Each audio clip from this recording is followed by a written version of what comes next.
Shalom, it's Izzy, your Hebrew teacher here, and this is Hebrew Chapters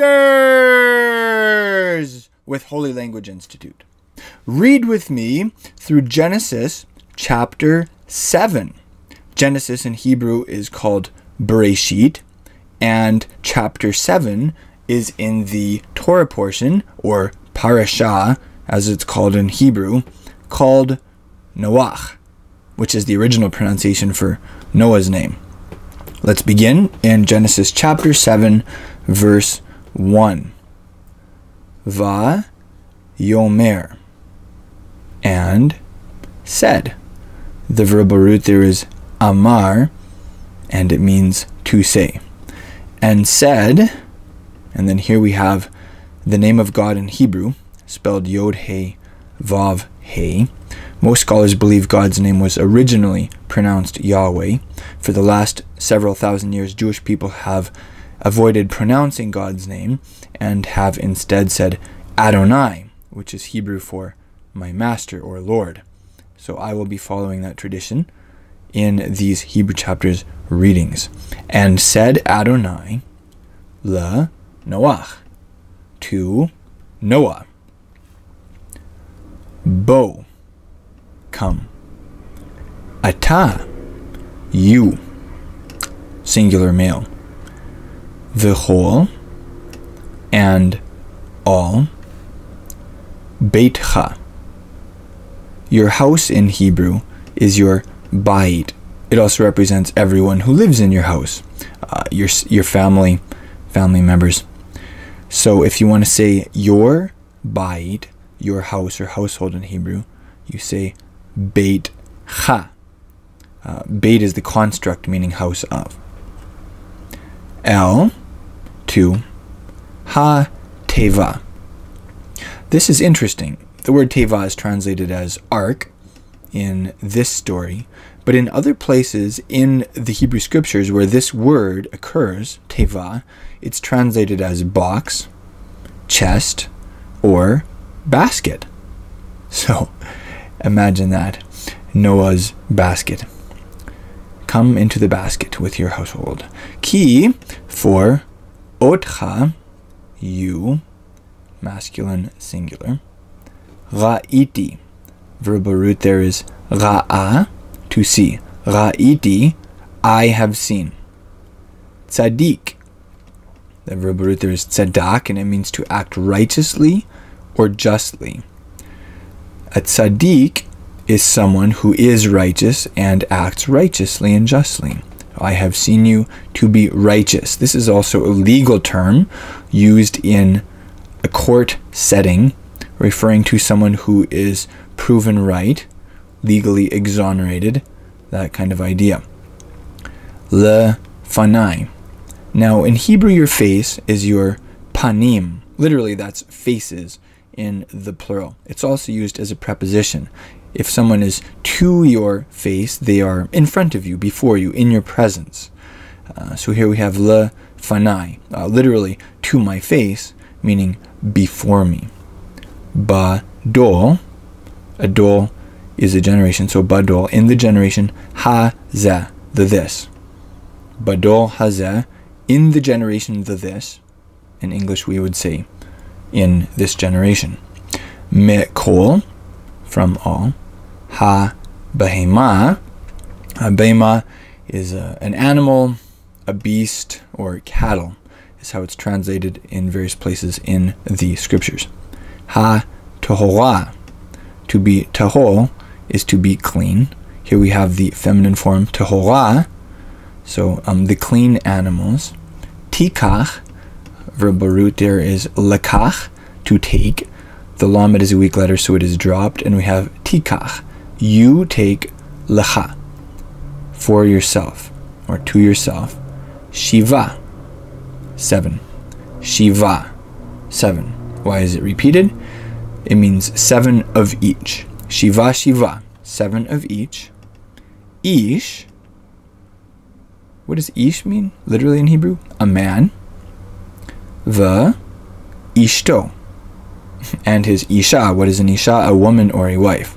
So literally this phrase in Hebrew is a man and his wife. It's referring to the animals in the sense of each male with its mate, its female. I like that phraseology in the Hebrew though. It's kind of cute. Umin, and from habahema, the animals, asher, which lo, the negative, so they aren't. And then here, this word here indicates what the next word is going to be. It's like a little sneak preview, like a trailer for when you turn the page. So, having said that, let's turn the page. So, that are not, that are low.